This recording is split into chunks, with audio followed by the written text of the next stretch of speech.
pessoal, tudo bem? Sejam bem-vindos a mais um vídeo com Joyce, aqui o comentário da lição jovem.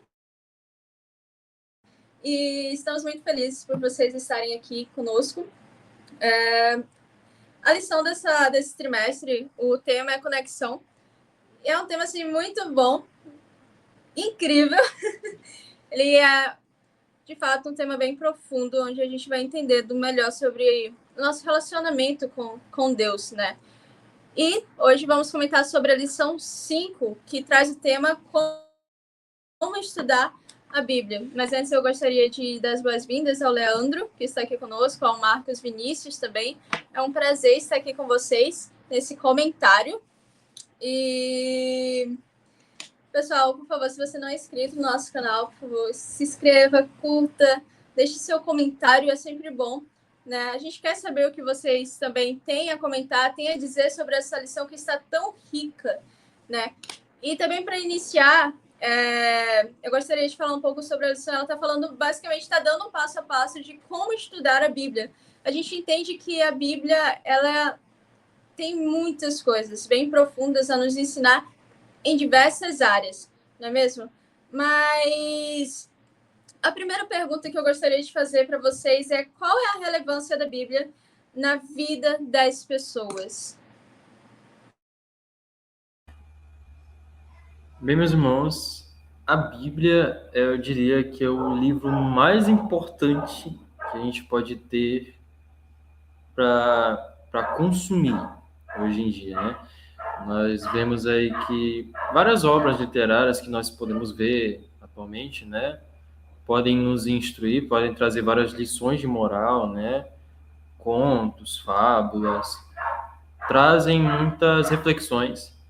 Mas a Bíblia ela tem uma utilidade muito maior do que esses livros que a gente costuma ver comumente, né? Segundo Timóteo 3:16 e 17 vai dizer que toda a escritura é inspirada por Deus e útil para o ensino, repreensão, para a correção e para a educação na justiça, a fim de que o homem de Deus seja perfeito e perfeitamente habilitado para toda boa obra. Então nós podemos ver que a finalidade da Bíblia, de acordo com o texto de Paulo aqui a Timóteo, ela tem uma utilidade de transformação para que qualquer pessoa que consuma a Bíblia, né, digamos, consuma as Escrituras, ela seja perfeita, ela atinja a perfeição. E o próprio Jesus, em João, capítulo 5, versículo 39, vai dizer o quê? Examinai as Escrituras, porque julgais ter nela a vida eterna. Então, nós vemos que tanto atingir a perfeição como encontrar a vida eterna são o que nós podemos extrair das Escrituras. Muito bom. Então, galera, acho que uma coisa impressionante que a gente pode falar, né, a respeito da Bíblia, né, das Escrituras, é que ela é um livro que não se torna apenas relevante, mas essencial na vida de toda pessoa. Primeiramente, pelo fato de ela responder às principais questões que permeiam as maiores inquietações da raça humana. Ela responde com fidelidade quem somos, também quem podemos nos tornar. Ela responde principais questões sobre o nosso passado, sobre a nossa natureza, trata da questão do sofrimento, trata da sua origem, trata também de esperança. E o fato é que a Bíblia ela tem sim um poder transformador na vida das pessoas, porque ela traz as respostas para todas as principais perguntas que permeiam a humanidade desde o início dos séculos. Quem eu sou, por que eu estou aqui, para onde eu vou. A Bíblia te dá ali um senso de propósito que se fundamenta completamente em Deus. E ela sempre nos chama a atenção para um relacionamento com o nosso Criador. Ela mostra que nós somos seres criados com o propósito de glorificar a Deus, mas que acabamos perdendo essa identidade em decorrência do pecado, a razão da existência de tanto sofrimento, mas ela também nos mostra uma saída desse sofrimento e que esse sofrimento terá fim. E diferente do que você pode esperar de um livro de fábulas que acaba assumindo o seu próprio absurdo e entende que não é verdade, a Bíblia se assume como sendo a verdade o tempo inteiro. Tanto que o próprio Cristo fala, examinais as Escrituras, por julgar ser nelas a vida eterna, né? Santifica-os na verdade, a tua palavra é a verdade. Sem falar que o relacionamento do cristão com a Bíblia é comparado a alguém que prova um favo de mel. A Bíblia fala que existem bênçãos em um favo de mel. Portanto, a experiência com a Bíblia é uma experiência doce, mas que não serve só para os momentos que a gente está feliz, pois também em outras passagens vai dizer que a Bíblia também serve para nos sustentar mesmo através de tempos amargos. Se a gente olha, por exemplo, para a história de Cristo e os discípulos no caminho de Emaús, eles estão ali passando por uma experiência amarga, decepcionados com a morte de seu mestre. E o que acontece? Cristo vai até eles, só que ao invés de se revelar, de revelar o milagre da ressurreição, ele passa um estudo bíblico com eles ali. E o livro de Lucas 24 vai dizer que esse estudo bíblico começa por Moisés, passa por todos os profetas. Moisés, os profetas, lei e profetas é uma referência ao Antigo Testamento, eles expôs tudo aquilo que nas Escrituras constava a seu respeito. Ou seja, a maior relevância da Bíblia é que ela revela a Jesus Cristo. E sendo Jesus Cristo a maior revelação da Bíblia, isso se torna muito mais especial para a gente, porque Cristo é o caminho que nos leva a Deus. Ele também é a vida e a luz da humanidade em um mundo de trevas. E para finalizar minha fala, a gente chama a Bíblia de palavra de Deus, né? Foi descoberto, né, no meio científico de que o som ele é muito mais do que vibração sonora. Ele, na verdade, tem a capacidade de reorganização de partículas. Você pega ali uma forma, né, que talvez já tenha um formato definido e joga um monte de grãozinho de areia ali. Se você fizer um som que faça tremer aquela base, todas as partículas vão acabar se organizando no formato. Ou seja, o som ele tem a capacidade de reorganizar. E eu acho interessante que tudo veio existir por meio da palavra de Deus. Palavra também é som. E o som não tem o poder de organizar não só estruturas, mas de organizar pensamentos, sentimentos quando você escreve. O som tem a capacidade de estabelecer ordem ou desordem. Você pode, com uma palavra, salvar ou retirar uma vida. Você pode, com a influência daquilo que você conta, mudar completamente o destino de uma pessoa.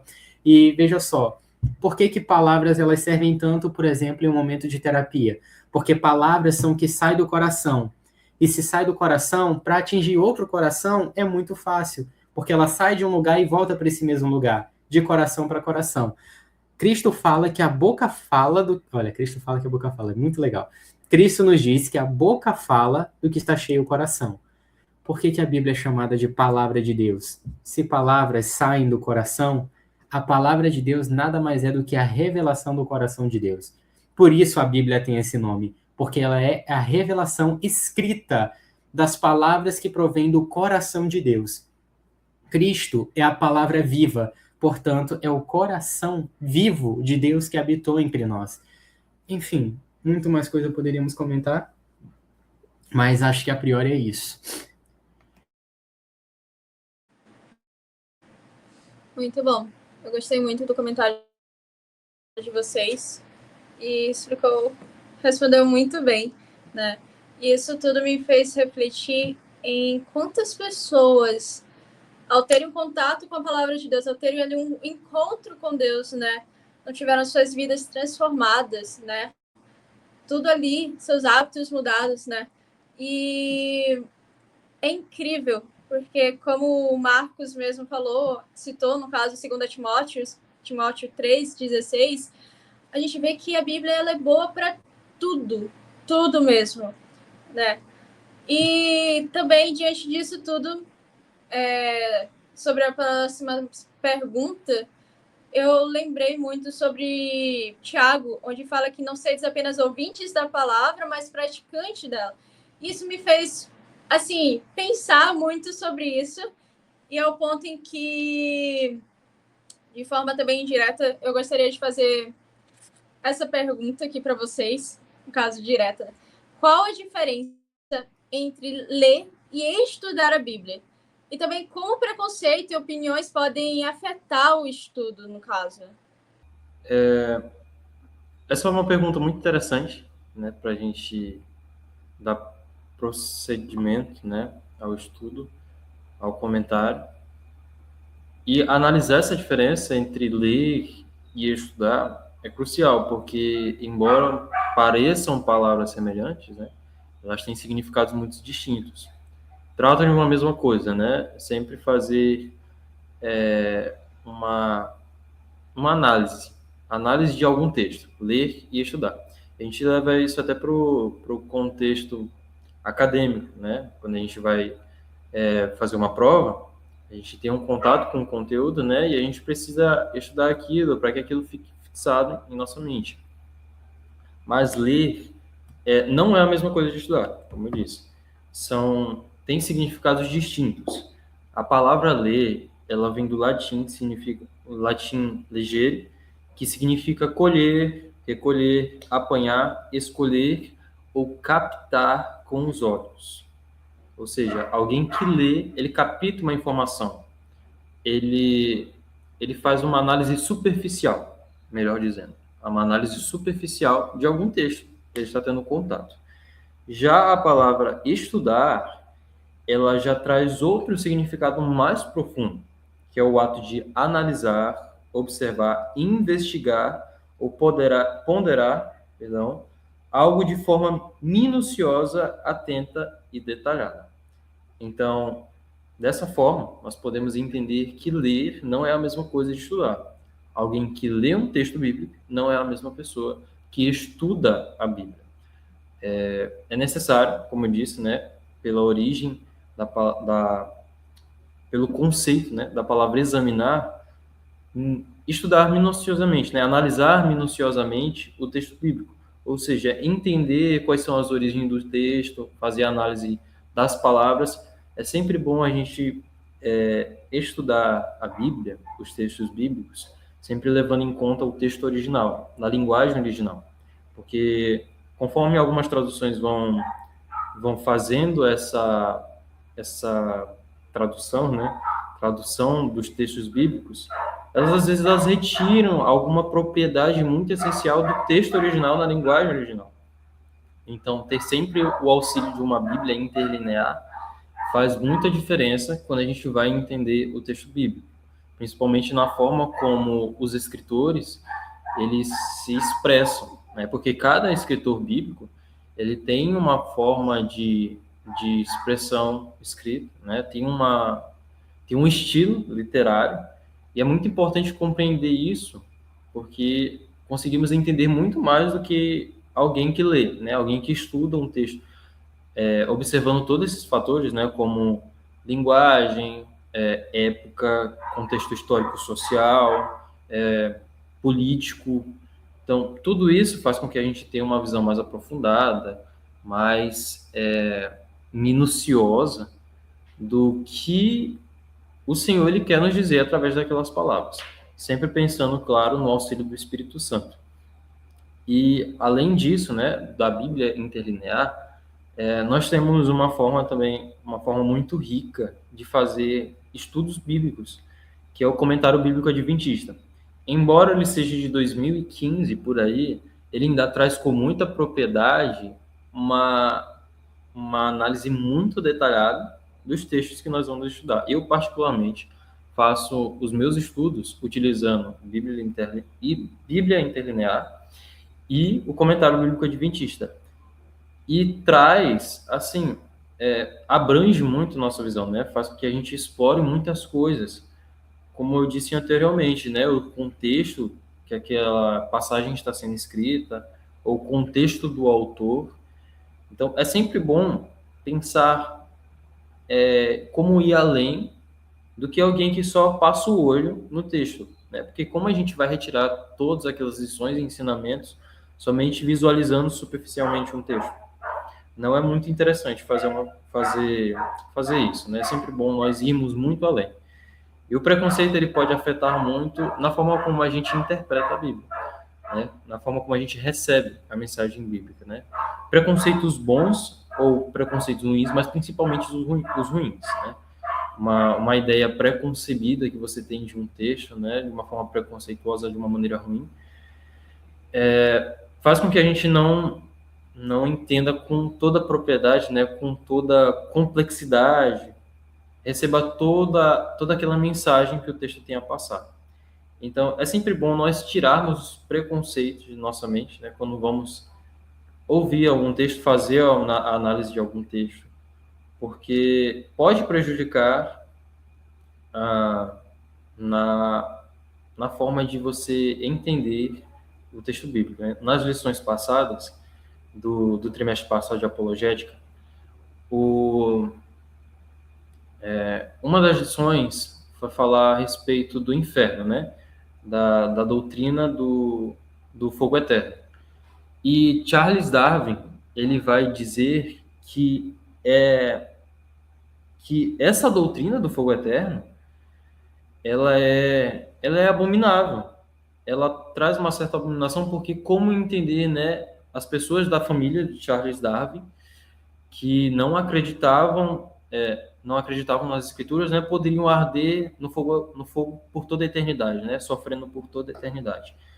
E quando você vai estudar com mais profundidade o texto bíblico, vai entender que não são somente textos isolados que trazem essa ideia do fogo eterno, né, mas entender que há todo um contexto, que há todo um estudo para a gente entender de forma aprofundada e não equivocada sobre esse pensamento, né, do fogo eterno, faz com que a gente perceba, fazer essa análise mais aprofundada, né, e não ter esses preconceitos, faz com que a gente perceba que não é sempre aquilo que a gente pensa, né? Não são barreiras, né, que podem interferir na compreensão do texto bíblico com toda essa complexidade, né, com toda essa magnitude que tem a palavra de Deus. Sim. Eu também diria que uma das principais diferenças entre ler e estudar está no compromisso que você faz com alguma coisa, né? Quando você lê, geralmente isso não envolve necessariamente um compromisso, uma rotina, um foco específico. Já o estudo, sim. Se trata de você cavar e escavar cada vez mais fundo, buscando a profundidade de um ensinamento. Você quer desvendar o que aquilo quer dizer. E como Stephanie bem falou, né? Sede, pois, por exemplo, praticantes da palavra e não somente ouvintes, enganando-vos a vós mesmos. Cristo nos disse isso. Na verdade, o que eu citei foi outro texto, né? Bem similar. Mas o que Cristo quer nos dizer com base nessa afirmativa é que é um perigo muito grande você querer viver na superficialidade, porque Deus nos chamou para conhecê-lo de maneira profunda. Quando você estuda a Bíblia, você está tentando desvendar, através da pesquisa, o caráter de Deus. E é isso que ele deseja, que nós o conheçamos e prossigamos em conhecê-lo. Porque só assim ele será derramado sobre nós. O cristianismo e o estudo da Bíblia não é um estudo de uma matéria de escola ou de faculdade, vestibular, que você vai utilizar especialmente naquele momento, mas não necessariamente para o resto da vida. Na Bíblia, toda e qualquer verdade é essencial. Ela é útil para o ensino, para a instrução, repreensão e educação na justiça, a fim de que todo homem de Deus seja perfeito e perfeitamente habilitado para toda boa obra. E esse estudar também não envolve apenas o aspecto mental. O cristianismo ele é muito bonito na teoria, mas como a própria lição vai nos trazer, ele só funciona de verdade quando é alimentado e vivido na prática. Ler um livro de receitas não tira a fome. O que resolve é ler o livro e colocar as orientações em prática e produzir uma receita saborosa. E no caso da Bíblia, significa viver de modo que você reflita o plano de Deus para cada um de nós. Ela é a luz para o caminho que precisamos percorrer, e assim como um livro de receitas só ganha sentido quando ele vira um prato na mesa, a Bíblia, então, os preceitos de Deus só vão ter valor se eles tiverem efeito prático na minha vida, na maneira como eles afetam a minha saúde, minhas escolhas, minhas atitudes, meus relacionamentos, tudo. É como se você gostasse de pizza, né? Mas se você apenas ouvisse falar sobre pizza, visse as pessoas comerem pizza, ver algum nutricionista falar a respeito de pizza, mas nunca comesse a pizza, não ia fazer diferença nenhuma para você.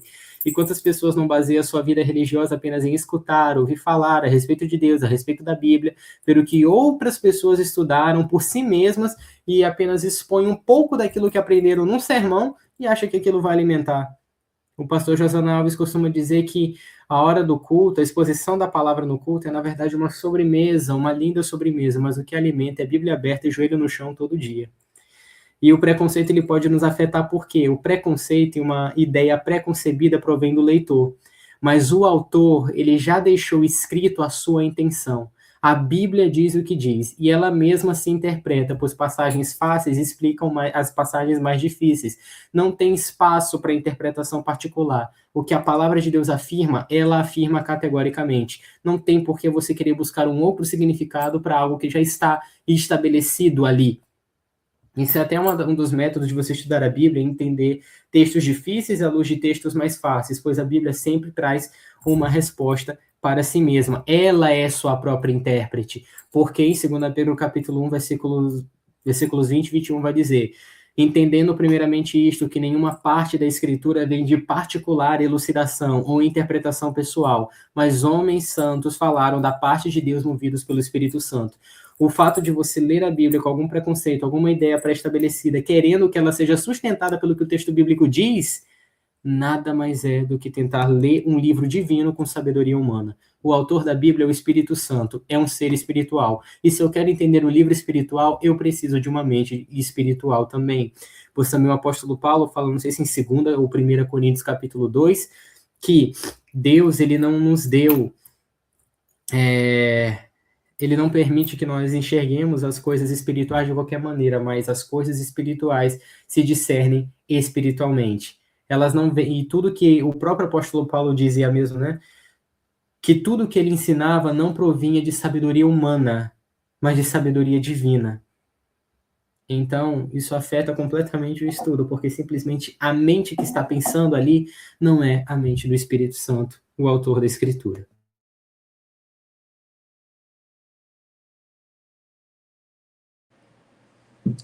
Uau!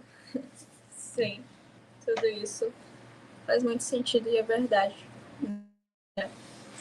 E é como vocês falaram, não basta a gente apenas ler, mas estudar a palavra é algo totalmente diferente, né? E por experiência própria, quando eu comecei, eu só lia, e ok, parecia fazer muito sentido naquela hora, mas logo eu esquecia. Por quê? Porque eu só tinha lido, mas eu não tinha me alimentado de verdade daquilo tudo.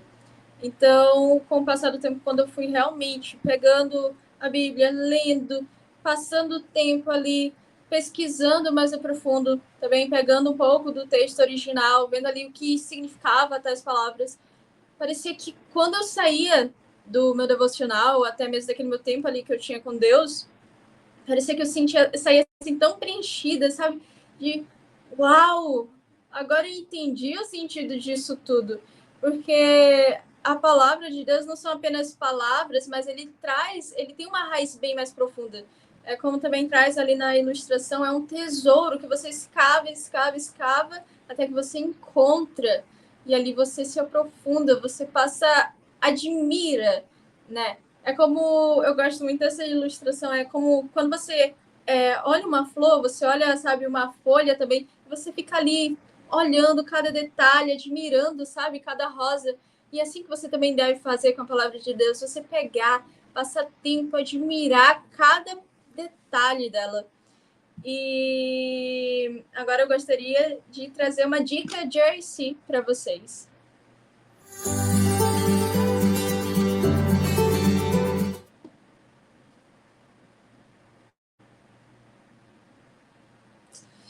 Então, a dica de hoje se encontra lá no livro Educação, capítulo 14, A Ciência e a Bíblia.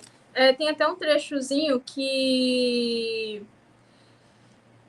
eu gostaria aqui de falar para vocês, que é unicamente sobre a direção do onisciente.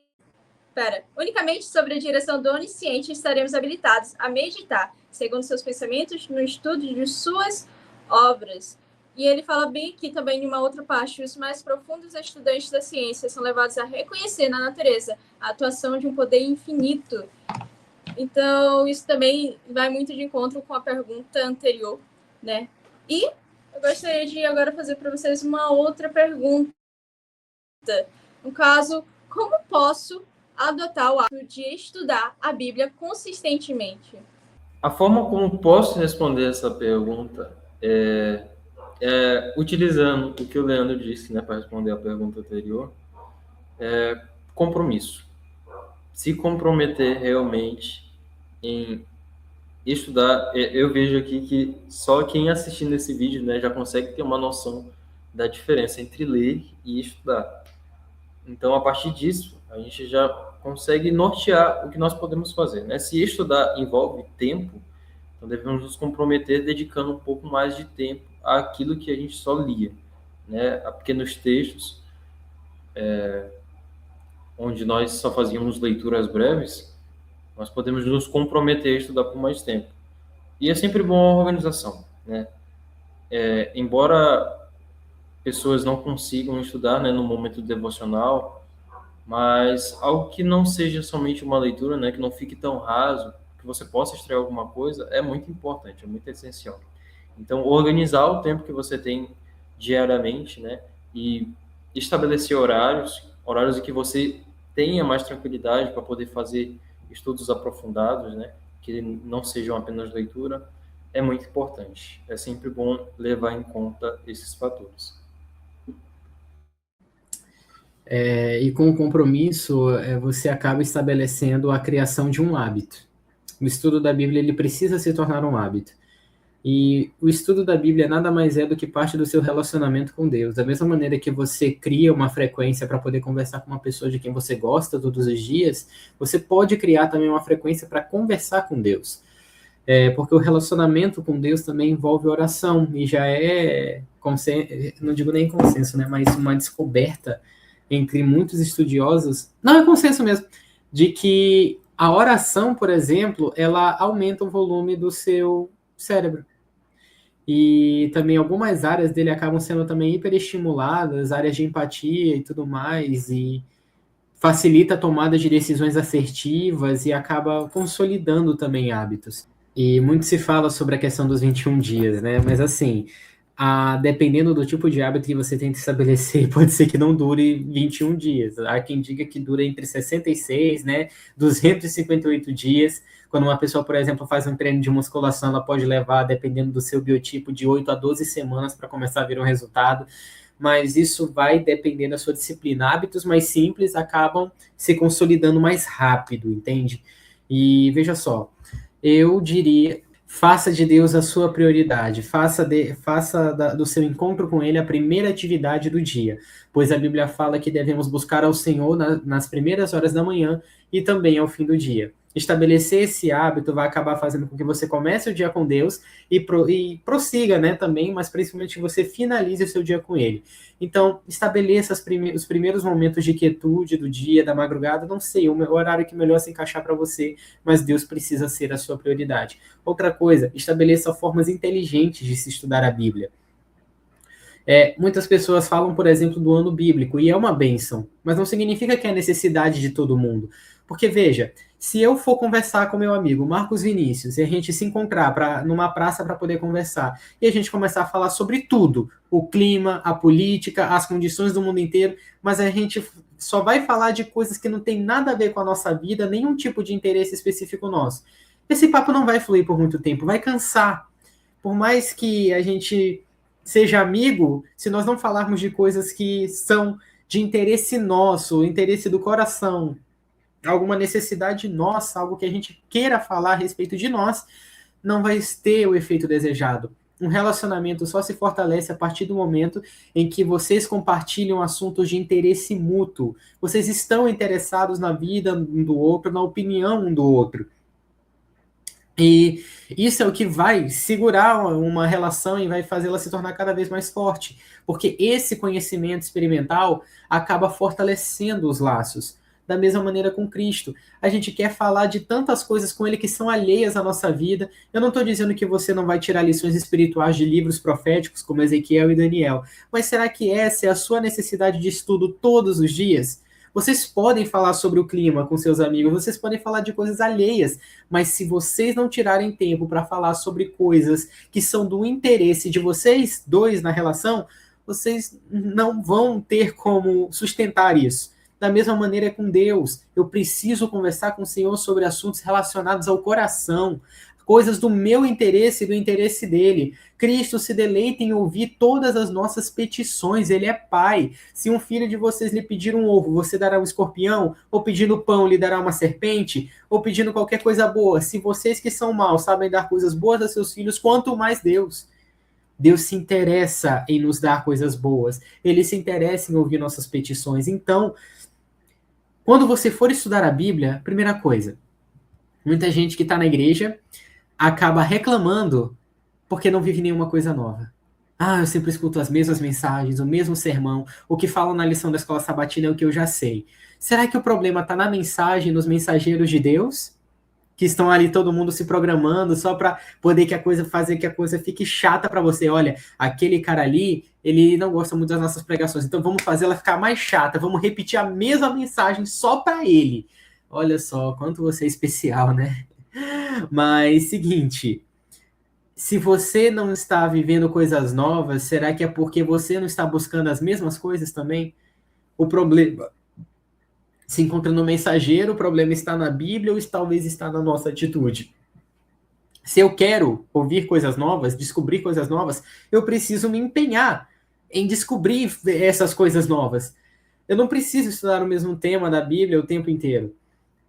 Se eu, por exemplo, estou com problemas na minha família, isso é o que mais está chamando a minha atenção, estude sobre famílias e suas dificuldades. Se eu quero me desenvolver na área financeira ou com alguma profissão, eu posso estudar sobre desenvolvimento pessoal na própria Bíblia. Se eu quiser, por exemplo, falar sobre relacionamentos, eu posso estudar na Bíblia sobre relacionamentos. Se eu quero saber qual o plano de Deus para a minha vida, isso é o que mais está ocupando a minha cabeça. Estude sobre isso. É a necessidade do momento, a necessidade do coração.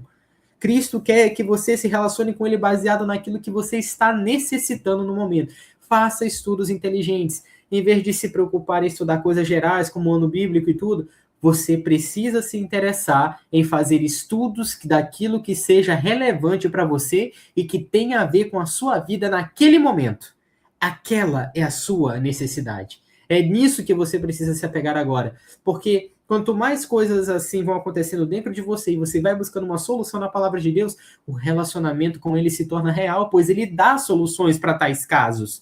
Então você precisa estudar algo que seja de relevância para você, porque se é relevante para a sua vida, é relevante para Deus também. E outra, esqueça as comparações. O Marcos Vinícius e eu falamos muito sobre pessoas que estão há anos na igreja ou que estão há pouco tempo, mas que apresentam um crescimento mais acelerado, outras apresentam um crescimento mais lento, outras acabam sendo aparentemente são muito constantes, né, na sua relação com Deus, outras têm uma dificuldade para poder acordar cedo, para poder manter ali uma rotina consistente com Deus. Esqueça as comparações. Árvores não vivem competindo para saber quem é a mais alta ou mais frondosa, mas todas elas convivem juntas e ajudam uma a outra. O arbusto acaba ajudando a árvore de grande porte.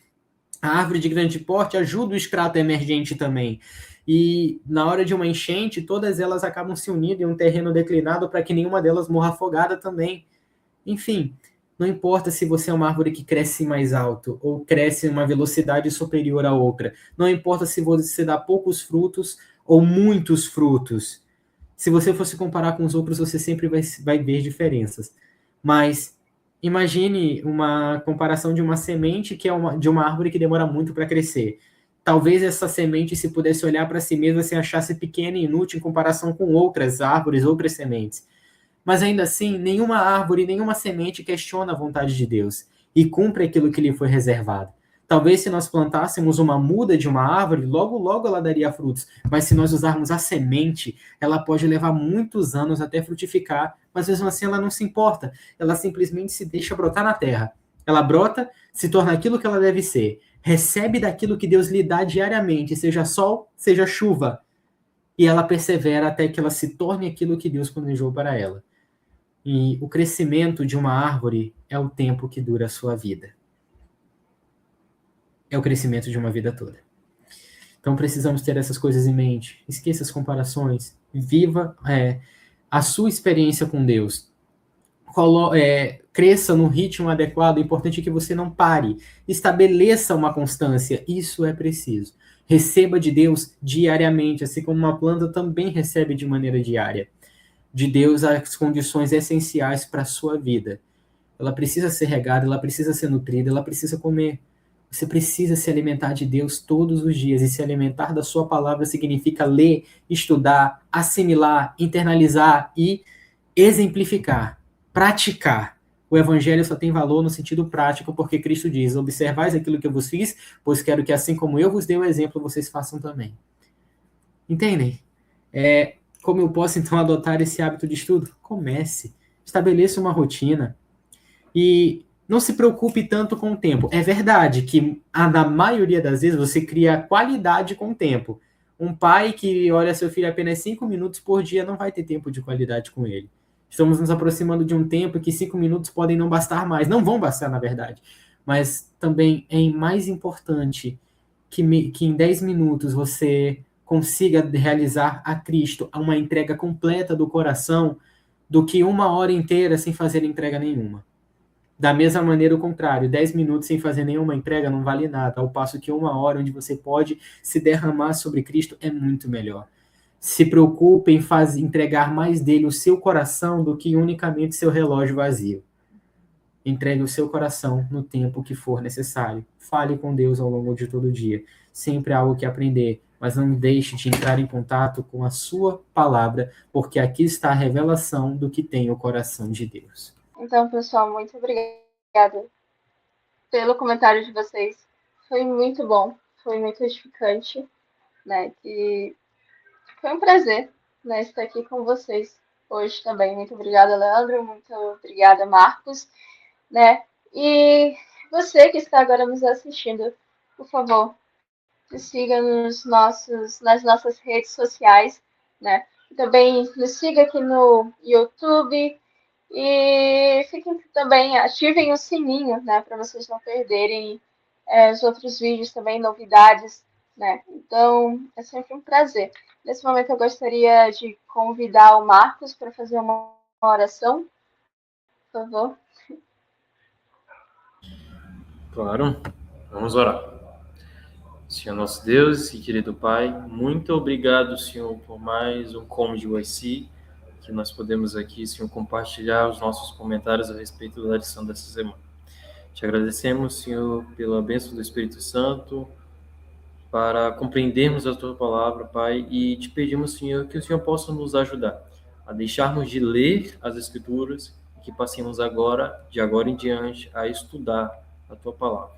Nos ajude, Senhor, para que no devido tempo nós possamos criar esse hábito e assim nos aproximarmos mais de Ti. É isso, Senhor, que nós pedimos e te agradecemos no nome de Jesus. Amém.